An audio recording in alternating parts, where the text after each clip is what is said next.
Hello friends, welcome to yet another session on essay perspectives. The topic for today is a business that makes nothing more than money is poor business. Always I have a personal request friends, third edition of my book Ethics, Integrity and Aptitude has unfortunately been pirated. Pirated copies are of very low paper and print quality.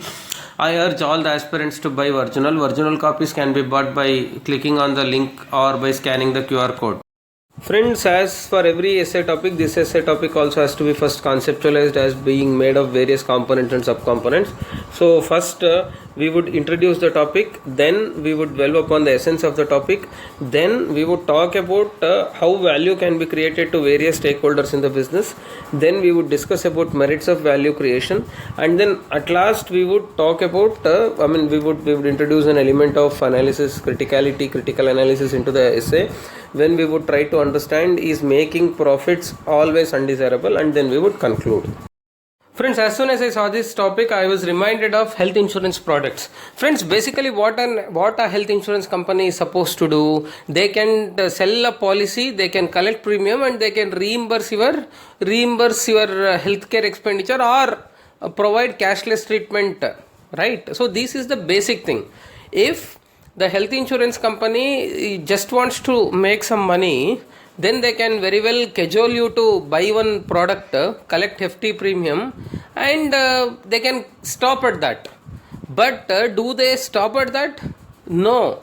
They go on making the product better. There are some companies which have given wellness related benefits as an addendum to this policy. See, think, what is this wellness related thing? Wellness products essentially includes teleconsultation and some tips about healthy behavior, etc. So this is totally a free product, correct? The idea is the since this product is given free for the customer utilizes this product. Once this customer utilizes this product, maybe it may be a small teleconsultation, it may be some regular health checkup, maybe it can be tips about healthy lifestyle, etc. But think, the amount of money that the company spends on providing these wellness benefits is pittance, it is very less. But in the long run, it would give a healthy life, it would motivate the subscriber to embrace a healthy lifestyle. That healthy lifestyle will make the subscriber a healthy individual. When the subscriber is healthy individual, then he would not utilize the benefits of that policy. See, in this, the customer is benefited, value is created, and eventually the company also would have very few chances in which it would be able to reimburse, it would have to provide cashless treatment or reimburse the healthcare expenditure. So thus it is creating value to the customer, it is creating value to itself. So by going beyond making money, the company is benefiting the customer, and it is getting benefited to itself.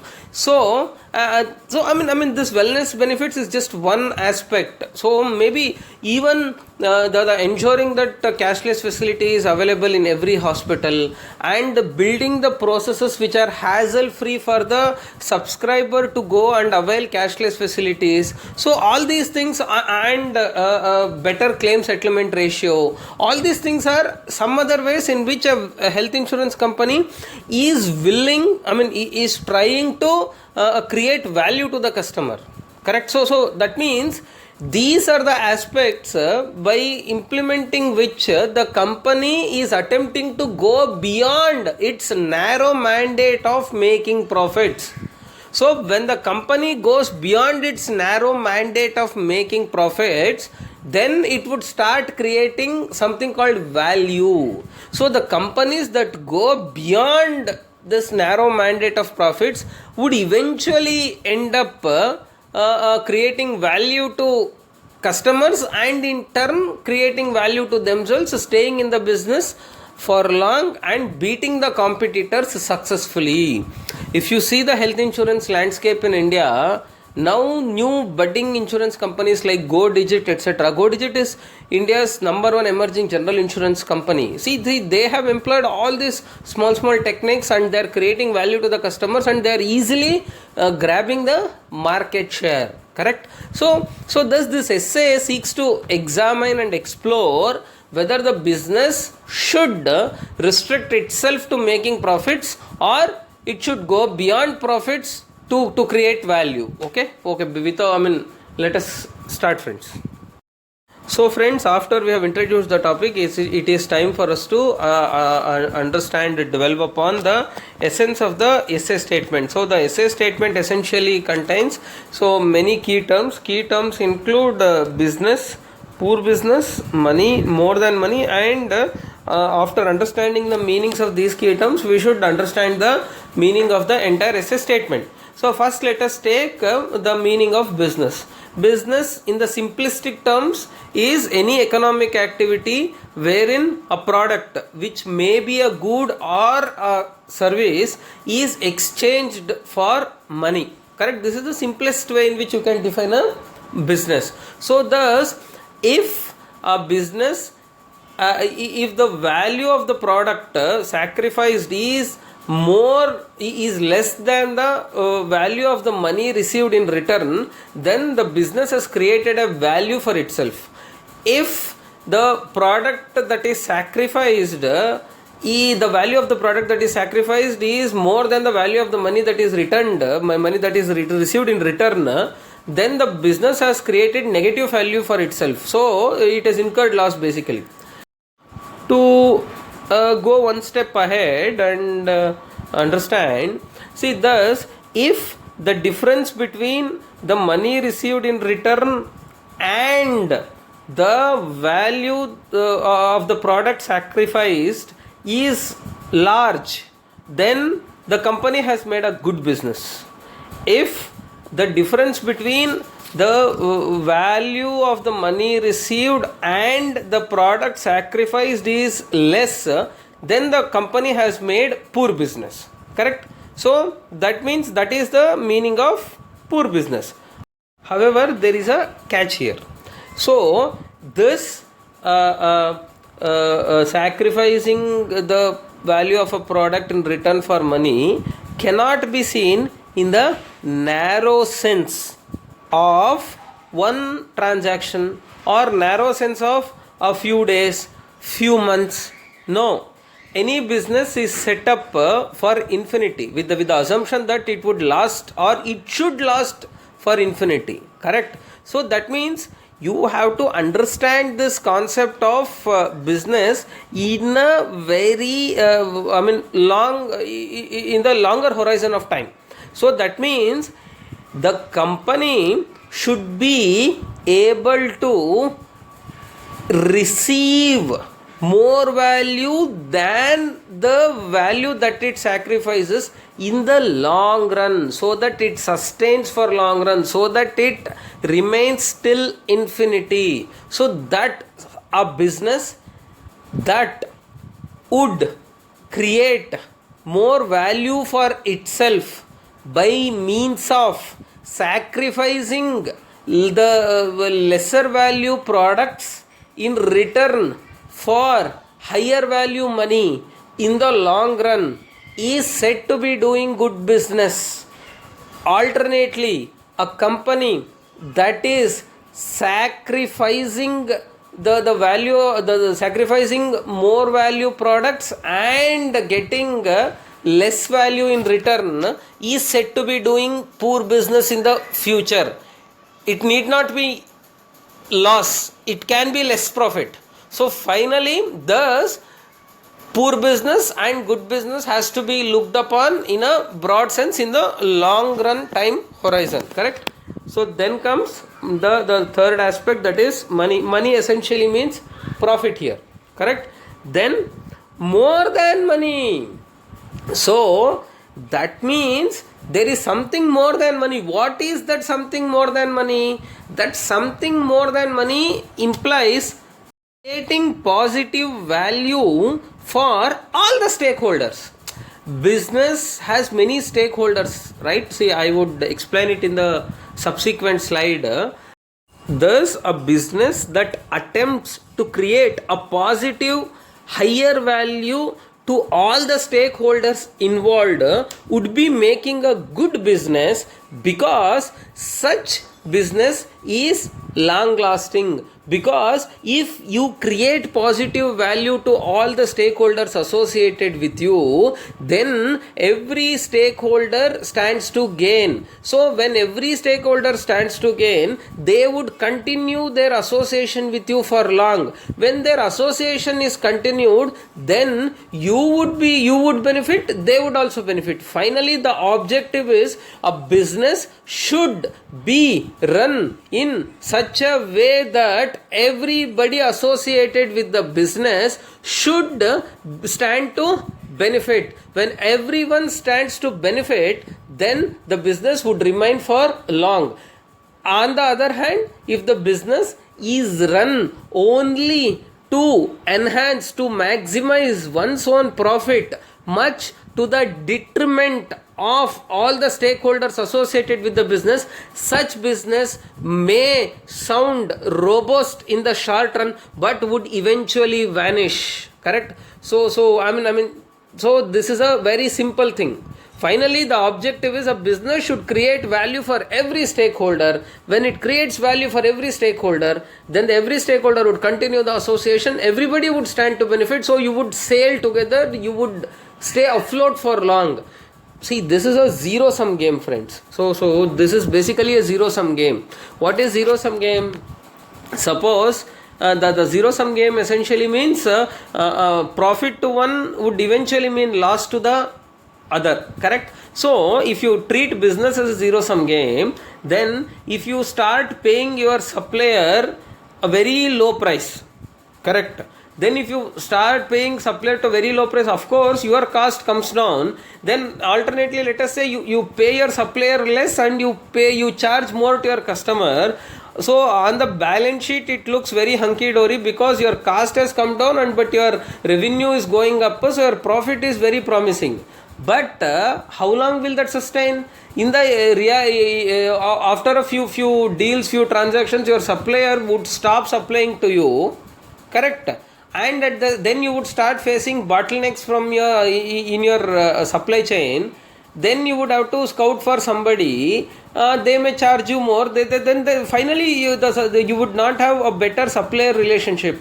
So then you would have to face problems in your production and you would have to shut down. Alternately, if you start charging more money from the customer always, then after a few times, the customers may not turn up to you. They may go to your competitor. Finally, you have lost. But alternately, if you create value to both of them, that means your business should be run in such a way that both customer and supplier gets benefited. Then their businesses thrive, your business will also thrive. Correct? So this is the whole idea. The whole idea is that the business should not be guided by the narrow mandate of only merely making profits, but it should be beyond that. The objective of any business should essentially be creating a positive higher value for all the stakeholders involved. Friends, after we have understood the meaning of the essay statement, it is time for us to understand how a business can create a positive higher value to all the stakeholders involved. Who is a stakeholder? Stakeholder is any person who has a say in your business, or that's a very crude way of saying. A stakeholder is any person, any firm, any organization that affects or gets affected by your business. Such a stakeholder, such organization, entity is what we call a stakeholder. Correct? So normally only we see customer. Correct? So customer is visible to all of us. But there are so many other players who are not visible. So this statement cannot be narrowly seen in the light of creating only positive higher value only to the customer. No, it is creating positive higher value for all the stakeholders. Okay, so then these are the important stakeholders. Of course, the list of stakeholders is always exhaustive, but still, we have these are the important stakeholders. The first one is supplier. Supplier is the one who gives you the raw material. Supplier is the one who gives you the expertise. Correct? Without supplier you cannot run the business. If you are so you have to, how can you create a positive value to the supplier? Plainly, I mean, you think that I buy raw materials from him and I do some value addition to the product and then sell it to the customer. How can I create value to the supplier? No, you can create value to the supplier. I'll give you a best example. Let us take the example of many agricultural companies. I mean, agro-based industries, whatever we call. Where do they get the products from? They get the products from farmers. Correct?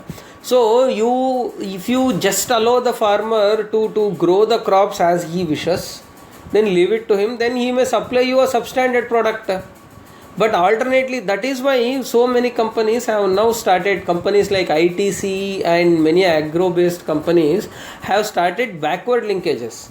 Now what they do is, they approach the farmer and they strike a deal with the farmer, forward contracts with the farmer, and they would guide the farmer, they would give him better inputs, they would train the farmers in better farming practices. They would teach him how to do mixed farming. They would teach him about crop rotation. They would teach him the importance of putting fodder crops in the off season so that the soil becomes fertile. So all this technical know-how, all this training, quality inputs being provided to the farmers would help enable farmer to produce the crops, quality crops, high quality crops at cheaper price. So then you would get a better product to yourself. At the same time, the farmer, the profit margin of the farmer also goes up. So his association with you would continue. So thus this is the best way. So this is one way in which you can create value to the customer, value to the supplier. So thus the business has to create value to the supplier. Then supplier would be able to produce high quality products at a lower cost, and his high quality low cost products would increase the quality of your product, and the cost of your product comes down. So your profit margin and the profit margin of the supplier both go up. After suppliers, the next stakeholder is employees. Employees are very much essential, right friends? It is only a motivated workforce will create better products. If the employees are not taken care of well, they would not give their heart and soul into the business. Correct? So how do you create value for employees? By better training of employees, by creating a work culture in which employees would be by creating a work culture in which the employees would be allowed to realize their full potential. Correct? So this way, see the best example is the quality circle concept of Japanese manufacturing, wherein they call employees every week. The employees have to discuss amongst themselves, and that quality circle would improve the efficiency of the manufacturing process. So if you keep your employees happy, if you attempt to upscale their skill, if you give them opportunities to upskill themselves, then the employee remains loyal to your company. Then he would also bring to the table many better ways of doing business, better ways of manufacturing products, better way of selling the product, so leading to creation of more leading to reduction in cost and increase in the profits. Correct? So otherwise, if you are decide that employee, let me give him less benefits, let me give him less salary, why to spend money on training the employee? All these things are costs to the company. If I reduce all these things, my profit would anyway going up. If you think like that, then your company would have to be shut down in the near future. Because employees would not be motivated, they would not work hard. If they don't work hard, the quality of the product should be low. If the quality of the product should be low, then your competitors would come and capture the market share and would make you lose the business. So thus it is important for you to create value for employees. How do you create value for employees? By enhancing their skills, and also by giving them their requisite benefits, making them loyal to your company. Next, third stakeholder is distributor. Basically, distributor is someone who acts as the bridge between your company and the customer, final customer. Again, the distributor is extremely important, because if distributor fails to market your product, sell your product, or deliver the product in time, then finally you will end up losing the business. So you have to create value to your distributor. How do you create value to the distributor? Again, same thing, by making timely payments to your distributor, extending loans to your distributor, extending credit to your distributor, all these things. So if you are able to do that, then your distributor would be able to distribute your products in a better way. So the next stakeholder is government. Government is also one of the stakeholders. So the business has to create value to the government also.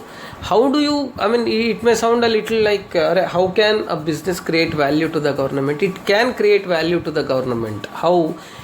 Because if the taxes are paid in time, then if all the regulations are complied in spirit, not just in letter, also if let us go back to the same health insurance example which I gave you at the introduction. If the health insurance companies are attempting to create better health, then the burden of the government has come down, right? If these people, because ultimately the government is expected to keep up the health of the people. So if the government is keeping, if this business is able to reduce the burden of the government, it is as good as creating value to the government. So it's important. So we have to create value to the government. If the value to the government gets created, maybe government would in turn give the business community many benefits, like reduced tax rates. So like that, reduced tax rates and simplification of the regulatory mechanisms. So creating more freer environment for conducting business in a very in a robust way.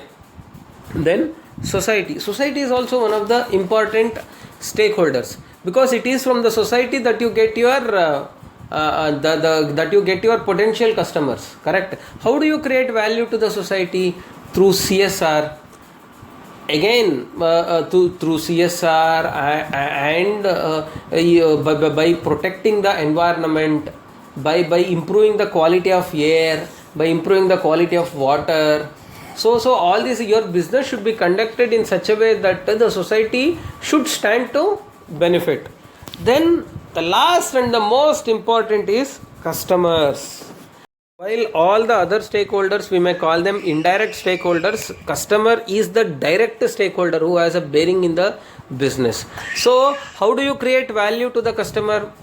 As I have already given you example in the introduction, by making him, by reducing his burden, by designing product in such a way that the price can be reduced and better quality product can be given to the customers. Not just better quality of the products, you can go one step ahead and make the customer's life easy. So I'll give you one hypothetical example. Let us say you're a supermarket. If you are a supermarket, of course the customers, especially this, they come to buy groceries. Okay, when they come to buy groceries, rather than you can always go a step ahead and give them a recipe book, because anyway they are coming and they are buying groceries, but alongside that, if you give them one recipe book, then they would try new dishes at home. When they try new dishes at home, then maybe you have created a better value to them. You have made them so they should always think, next time when I go to the same supermarket, I may get another recipe book, I can try a few more recipes. So this is one very crude, one simple example. So that's how you can create value to the customer. So basically creating value, positive, higher value to the customer is of paramount importance. So that's how you can create value to various stakeholders, friends. Friends, now we have understood that it is important to create a positive higher value. Why creating a positive higher value is more important than merely making profits?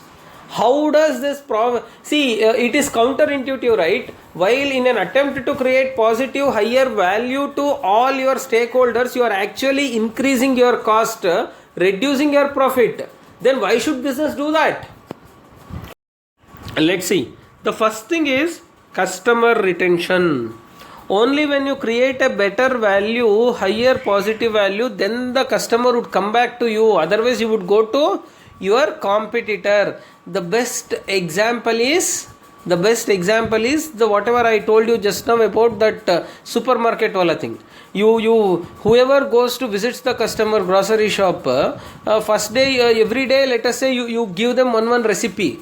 Then obviously the customer would think, Arey, in other places I would only get groceries, but here I would get one recipe also. Why not? Why to go to someone else? Let me go to the same thing. And in this process, some a psychological personal relationship gets developed between the business and the customers, and slowly customers get attached to that business, and they would not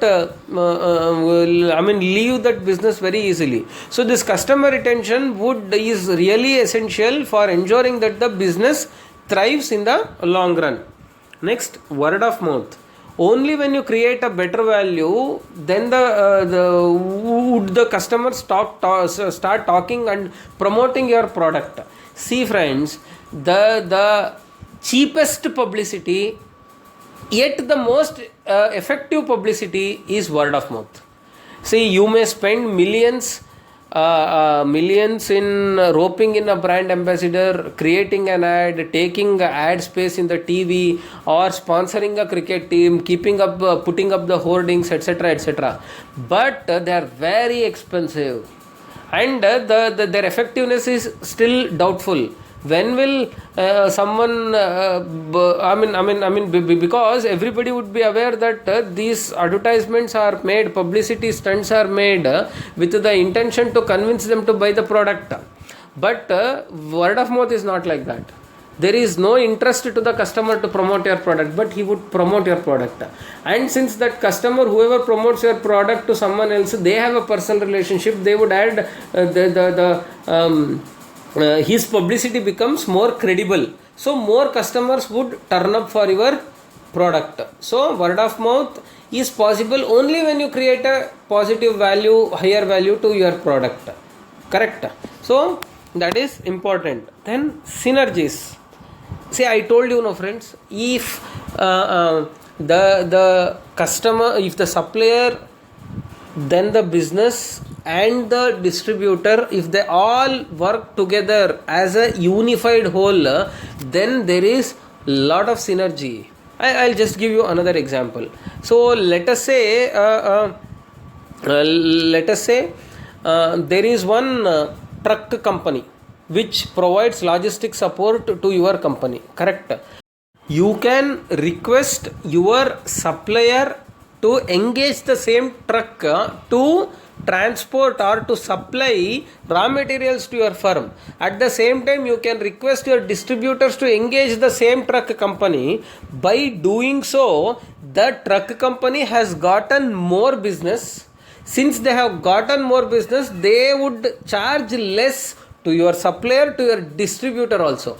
By doing this, then the reduction in the price has actually increased the profit margins of your distributors and your suppliers also. Correct? So thus, in the entire process, it has created synergy. So finally, your product becomes the best. And then better bargaining. So when you create a value, then you are in a better place. You can bargain better than your competitors. Correct? So if you are giving a wellness benefit along with an insurance product, then you are at a better bargaining standpoint than your competitor. So then the more customers would get gravitated to you towards your product in relation to your competitor's product. Then motivated workforce. I already told you, a motivated workforce would give heart and soul into the business. So they would not take this as any other just one vocation. They would take it as their own job. When they take it as their own job, they keep thinking as to how can they do well, how can they do contribute more to the company. So when they do that, that motivated workforce is your strength. Whenever there is a crisis, only it is motivated workforce that would raise to the occasion and that would deliver. Let us take the example of COVID. During COVID, at least in the initial days of COVID, hospitals were finding very difficult to motivate the staff to stay back and treat the COVID patients. Correct? It was only some hospitals which were taking care of their staff very well, whose staff were self-motivated. They did not face much of a problem. They rose to the occasion and they gave their services. Then brand recall.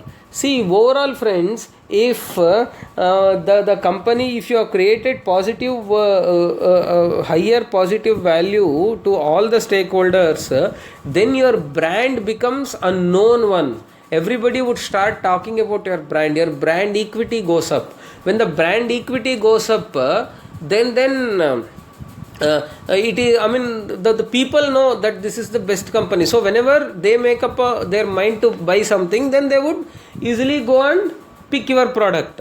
So the best example is Tata. Most of us don't use Tata product. Even the persons who don't use Tata products also are aware of Tata. So then another advantage of creating a higher positive value is credit rating. The credit rating of the company would be very high.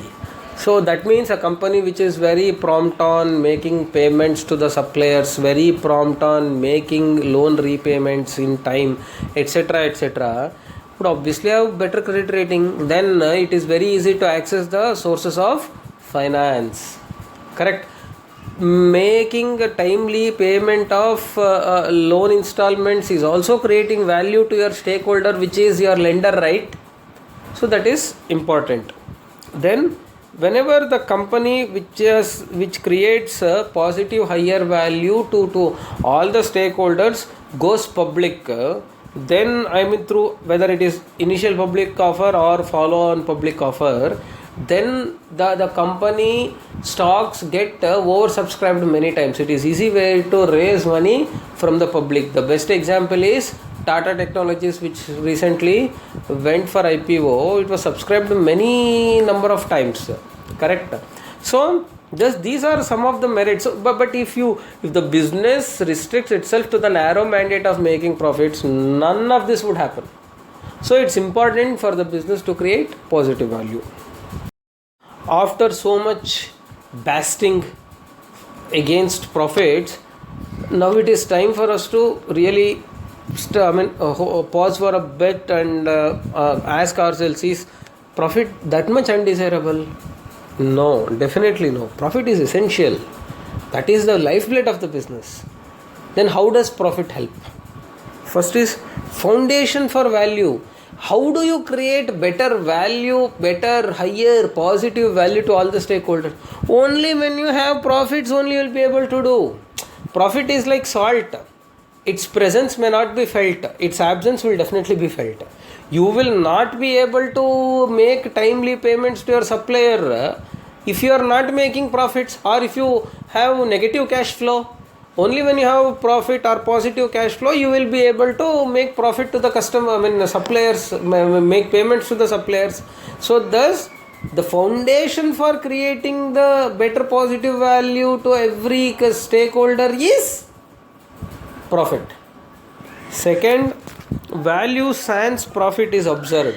Imagine, friends, you are just creating value, but you are not making any profit.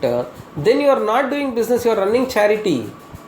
So we are aware of many trusts which run education institutions, health, hospitals, etc., they do it. Of course, they try to create value without profit, but they are not doing business.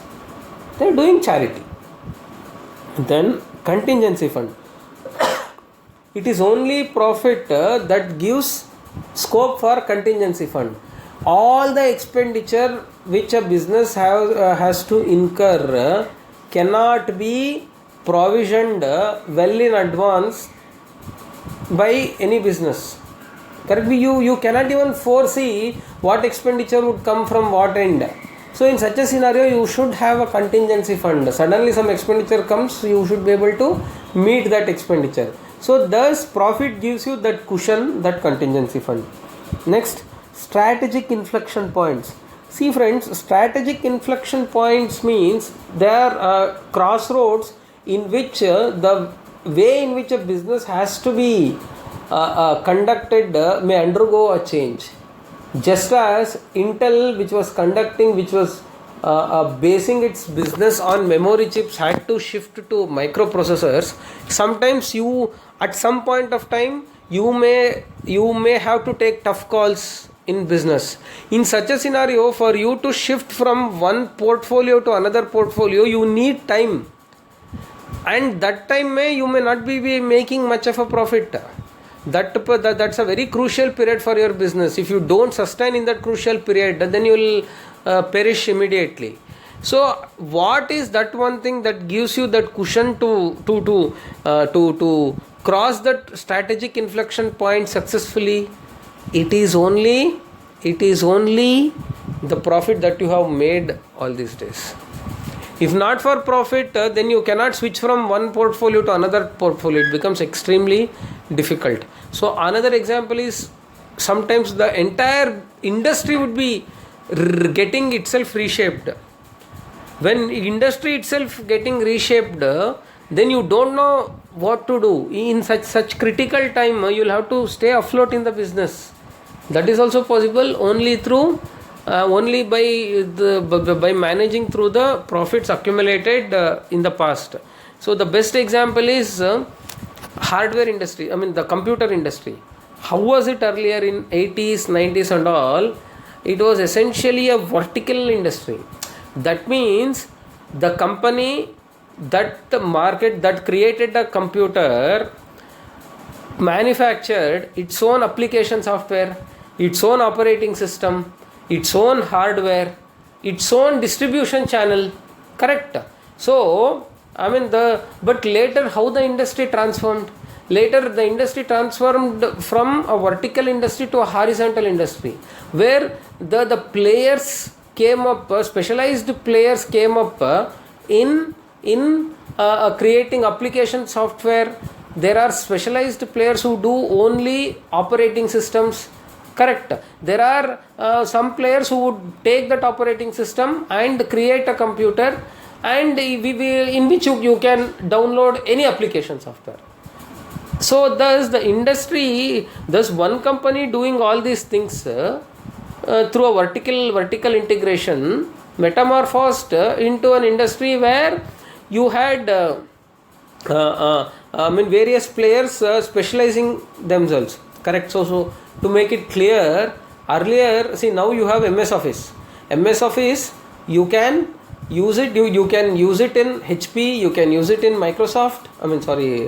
You can use it in Compaq. Any laptop you take, you can use your MS Office. Correct? Why? And also the Intel chips, microprocessors, are found in Dell, are found in Compaq, are found in HP, are found in Microsoft. Every Microsoft Surface or whatever. So but earlier what used to happen? Let us say IBM computer you bought. On IBM computer you were able to do only softwares, run softwares that were manufactured by IBM. It is no longer so. Now you can use Windows operating system on any laptop. So such scenario, when the industry was changing itself, it is important for you to sustain. You can sustain only through having profits in the past. Then preparation for the future. So friends, a business cannot get itself disjointed from the future. A business has to forecast as to how things would evolve in the future and then start investing money in that. Otherwise, the business, when the realities change, the business becomes outdated. The best example is artificial intelligence. Once the artificial intelligence has started making news, so all these companies have, software companies, etc., have started investing in the research into artificial intelligence. How do you invest? Where do you get the money from? Through profits only, right? Then foraying into new domains for risk spreading. Friends, as all of us are aware, putting eggs in one basket is dangerous. So we have to put eggs in different baskets. That means your investment has to be in various avenues so that you would not lose risk spreads and you would not lose everything at one go. So in such a scenario, you should literally have money so that you have invested in various business verticals so that your money, so that you would not lose when one of your businesses incurs loss, the other businesses would support you. How would you be able to invest in multiple businesses? Only through profit, right? So thus profit is not undesirable, it is essential. So then from the elaborate discussion we can safely conclude that it is we can safely conclude without any iota of doubt that it is very important for any business to go beyond a narrow mandate of profit and create positive higher value for all the stakeholders so that the business can sustain, stays afloat in the long run. However, that should not make us conclude that the profit is totally undesirable. It is the profit that acts as foundation to create a positive higher value for all the stakeholders, so leading to thriving, flourishing of the business till infinity. Okay friends, let's meet next week with another topic. Thank you.